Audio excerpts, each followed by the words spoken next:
పెళ్లి కూతురు పారిపోయింది. పోతూ పోతూ డబ్బులు నగలు కూడా ఎత్తుకెళ్ళిపోయింది. అసలు పెళ్ళయ్యాక అత్తారింట్లో ఉండాల్సిన ఆమె ఇలా ఎందుకు చేసింది? అత్తమామలు ఏమైనా ఇబ్బంది పెట్టారా, లేక ఇంకేమైనా సమస్యలు ఉన్నాయా అనుకుంటున్నారా? అయితే మీరు పప్పులో గాలిసినట్టే. ఆమె మామూలు పెళ్లి కూతురు కాదండి, అమాయకులను నిలువున ముంచే పక్కా కిలాడి లేడీ. అసలు విషయంలోకి వెళ్తే వరంగల్ జిల్లా పర్వతగిరిలో జరిగింది ఈ సినిమా రేంజ్ ఘటన. పెళ్ళిడు వచ్చిన ఓ యువకుడు మంచి జోడు కోసం మ్యాట్రిమోనీ సైట్లను ఆశ్రయించాడు. అక్కడ విజయవాడకు చెందిన ఓ యువతి ఫోటోలు చూసి నచ్చేశాయి అనుకున్నాడు.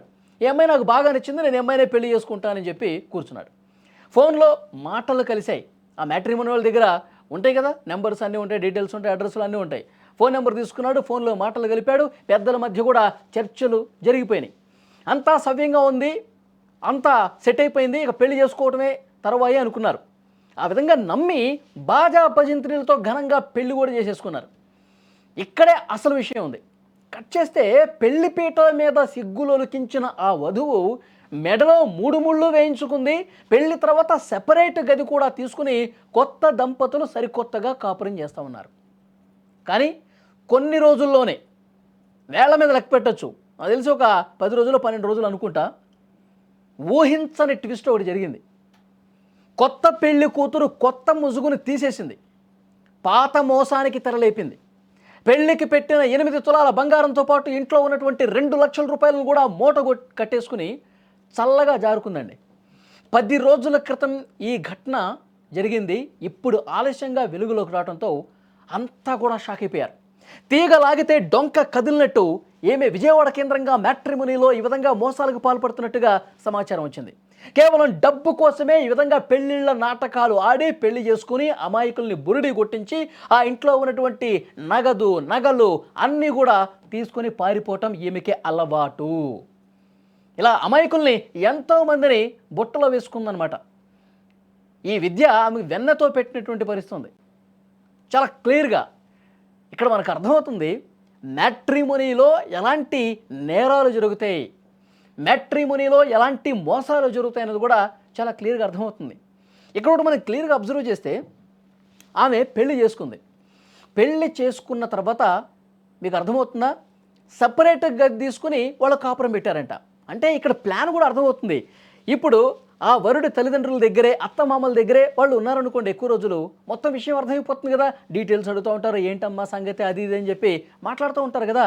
దొరికిపోతామన్న ఉద్దేశంతో వెంటనే పెళ్ళి అవటమే మనం వేరేగా కాపురం పెట్టాలి, మీ అమ్మ నాన్నకి దూరంగా మనం ఉండాలి, కొన్ని రోజులు మనం సపరేట్గా ఉందామని చెప్పి మాటల్లో పెట్టి వరుణ్ణి నమ్మించి, తన పెళ్లి చేసుకున్న అతన్ని నమ్మించి వన్ ఫైన్ డే అంతా సర్దేసుకుని ఇక ఆ ఇంట్లో ఉన్నటువంటి 2 లక్షల నగదు అంట, డబ్బులంట, తర్వాత 8 తులాల బంగారం అంట, అన్నీ కూడా సర్దేసుకుని వెళ్ళిపోయింది.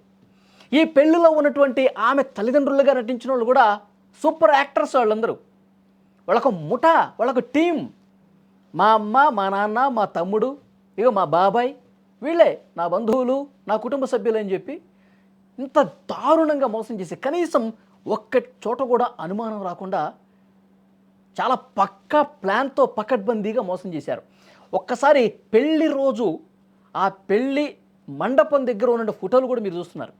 వాళ్ళకి డౌట్ వచ్చేసింది. ఇప్పుడు ఈమె వెళ్ళిపోయిన తర్వాత, ఈమె ఇంత మోసగత్త అని చెప్పి తెలిసిన తర్వాత ఆ పెళ్లి రోజు ఉన్నటువంటి వీడియోలు ఫోటోలు తప్పించుకొని చూశారు. మొత్తం ఆమె ఆ మండపం దగ్గరే ఏ విధంగా మాట్లాడుతూ ఉంది, సీక్రెట్గా వాళ్ళ ఫ్యామిలీ మెంబర్స్తో ఏ విధంగా మాట్లాడుతుంది, దీని వెనకాల ప్లాన్ ఇదా. ఇక్కడ ఫోన్ మాట్లాడుతుంది చూసారా, ఈ సర్కిల్లో క్లియర్గా మీరు ఈ ఫోటోలో చూడొచ్చు. ఫోన్ మాట్లాడుతుందంటే, నేను అనుమానం రాకుండా చాలా బాగా మేనేజ్ చేసేస్తున్నాను, పెళ్లి కూడా ఇవాళ జరిగిపోతుంది, హ్యాపీగా ఒక 4-5 రోజుల తర్వాత నేనే మొత్తం కూడా బ్యాగ్ సరిదీసుకొని వచ్చేస్తాను, డోంట్ వరీ అన్నట్టుగా ఆమె ఫోన్ మాట్లాడుతుంది. ఇక్కడ క్లియర్గా మనకు అర్థమైపోతుంది. కాబట్టి మ్యాట్రిమోనియల్ ద్వారా ఎవరైతే ఈ విధంగా అమ్మాయిలను చూసుకునో లేకపోతే అబ్బాయిలను చూసుకునో పెళ్లి చేసుకునే వాళ్ళకి ఒక హెచ్చరిక లాంటిది ఇది. ఎంత దారుణంగా మోసాలు చేస్తున్నారు చూసారా. డబ్బు కోసం, బంగారం కోసం ఇలాంటి ఒక కొత్త నాటకాలు. కుటుంబ సభ్యులు వాళ్ళు కాదు, బంధువులు వాళ్ళు కాదు, పేర్లు వాళ్ళవి కాదు. ఎంత దారుణంగా అసలు మోసపోయిన వాళ్ళు అనాలి. మన పెద్దలు పాతకాలంలో చెప్తూ ఉన్నారండి, ఒక నానుడు ఉంది, పెళ్లి చేసేటప్పుడు అటు 7 తరాలు ఇటు 7 తరాలు చూడాలి అని. ఆ 7 తరాలు చూడాల్సిన పనిలే. కనీసం అసలు వాళ్ళెవరు, ఏ ఊరు, వాళ్ళ బంధువులెవరు, వాళ్ళు అసలు ఏం పని చేస్తారు, వాళ్ళ వృత్తి ఏంటి, ప్రవృత్తి ఏంటి, వాళ్ళ గురించి ఎవరేమనుకుంటున్నారు, ఈ డీటెయిల్స్ అన్నీ తెలుసుకోవాలిగా.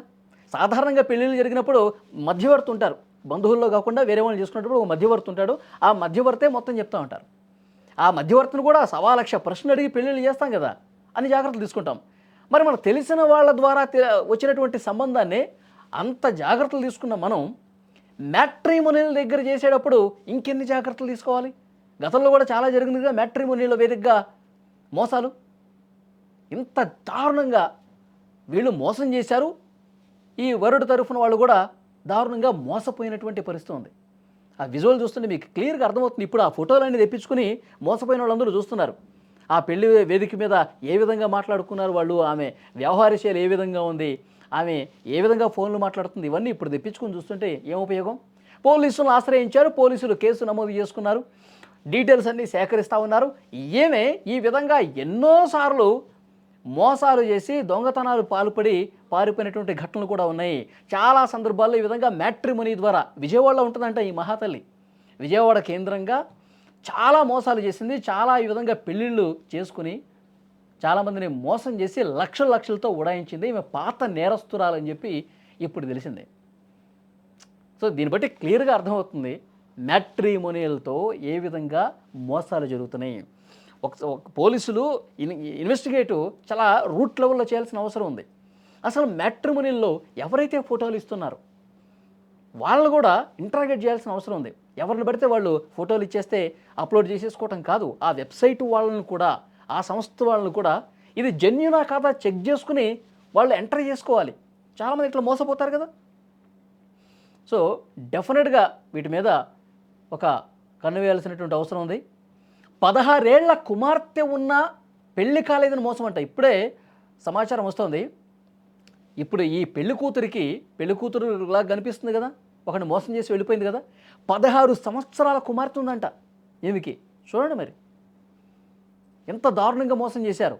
16 ఏళ్ల కుమార్తె ఉన్నటువంటి ఈవిడ ఈ విధంగా పెళ్ళిళ్ళ పేరుతో మోసం చేసి డబ్బులు తీసుకొని పారిపోతూ ఉంది. పోలీసుల ఇన్వెస్టిగేషన్లు ఇవన్నీ బయటకు వస్తూ ఉన్నాయి. మొత్తం ఆమె డీటెయిల్స్ తీసుకుంటే 16 ఏళ్ల కూతురు ఉంది, విజయవాడలో ఉంది, గతంలో 4-5 కేసులు ఉన్నాయి. ఇవన్నీ కూడా ఇన్వెస్టిగేషన్లో బయటకు వచ్చిన తర్వాత నోరెళ్ళ పెట్టారు. 2 లక్షల నగదు తీసుకుపోయింది, 8 తులాలు బంగారం తీసుకుపోయింది. మా నగలు మా డబ్బన్నా మాకు ఇప్పించండి సార్, పెళ్లి ఖర్చు ఎలాగో ఆ ఖర్చు ఎలాగో పోతే పోయిందని చెప్పి పోలీసుల్ని రిక్వెస్ట్ చేస్తూ ఉన్నారు మోసపోయిన వాళ్ళందరూ కూడా. కాబట్టి మ్యాట్రిమోనియల్తో జాగ్రత్త. డెఫినెట్గా మ్యాట్రిమోనియల్ ద్వారా వచ్చిన సంబంధాలను నిజంగా చేసుకుంటే ఇలాంటి మోసాలు జరుగుతున్నాయి. కాబట్టి మరింత అప్రమత్తంగా ఉండాల్సిన అవసరం అయితే కనిపిస్తోంది.